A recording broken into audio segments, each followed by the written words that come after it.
Gunung Rinjani merupakan gunung berapi tertinggi kedua di Indonesia dengan ketinggian 3.726 mdpl. Gunung ini juga menjadi salah satu gunung berapi terindah yang berada di Lombok. Gunung Rinjani berada di 4 kabupaten Lombok Timur, Lombok Barat, Lombok Tengah, dan Lombok Utara. Sebagaimana cerita Nusantara lainnya, Gunung Rinjani juga punya legenda tersendiri. Asal-usul Gunung Rinjani yang paling populer adalah kisah Datu Tuan. Konon dahulu di dekat pelabuhan Lembar terdapat kerajaan Tuan yang dipimpin raja bernama Datu Tuan bersama permaisurinya Dewi Mas. Meski kerajaannya makmur, raja sering bersedih karena usia semakin tua belum dikaruniai anak. Suatu hari raja memohon pada istrinya untuk menikah lagi agar mereka bisa memiliki anak pewaris kerajaan. Setelah permaisuri setuju, raja meminang seorang gadis bernama Sunggar Tutul. Sejak itu perhatian raja terhadap Dewi Mas berkurang.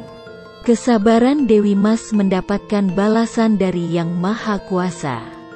Dia akhirnya mengandung. Kabar ini mengejutkan Sunggar Tutul sehingga dia merencanakan hasutan untuk Dewi Mas dengan mengatakan bahwa anak yang dikandung hasil dari hubungan gelap dengan Lokdeos. Raja yang murka segera mengusir Dewi Mas dari istana. Dewi Mas dan pengiringnya membangun pemukiman di sebuah gili. Pada suatu hari datanglah nahkoda yang berlabuh ke gili dan menemukan Dewi Mas. Setelah bercerita, Dewi Mas meminta nahkoda mengantarkannya ke Bali. Akhirnya Dewi Mas dan pengikutnya membangun pemukiman baru di Bali. Dewi Mas melahirkan 2 anak kembar dengan keajaiban. Seorang bayi laki-laki lahir dengan sebilah keris, diberi nama Raden Nuna Putra Janjak. Sedangkan bayi perempuan lahir dengan anak panah, diberi nama Dewi Rinjani.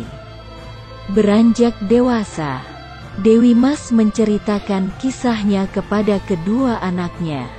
Mengetahui bahwa ayahnya telah mengusir ibunya, Raden Nuna Putra Janjak sangat marah dan bersama pengiringnya berlayar ke Lombok. Sampainya di istana, terjadi keributan antara Raden Nuna Putra Janjak dengan penjaga. Dengan keris di tangannya, Raden Nuna sangat sakti hingga Datu Tuan harus turun tangan. Ketika mereka bertarung, terdengar suara dari langit yang mengatakan bahwa Raden Nuna adalah anak kandungnya. Datu Tuan menangis dan menyesal, kemudian segera menjemput permaisuri ke Bali. Akhirnya mereka kembali ke istana, tiada dendam dengan Sanggar Tutul dan hidup damai.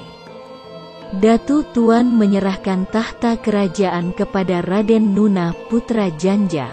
Kemudian Datu Tuan menyepi di gunung diiringi Dewi Rinjani. Di puncak gunung itu mereka bersemedi dan Dewi Rinjani diangkat oleh para jin untuk dijadikan ratu.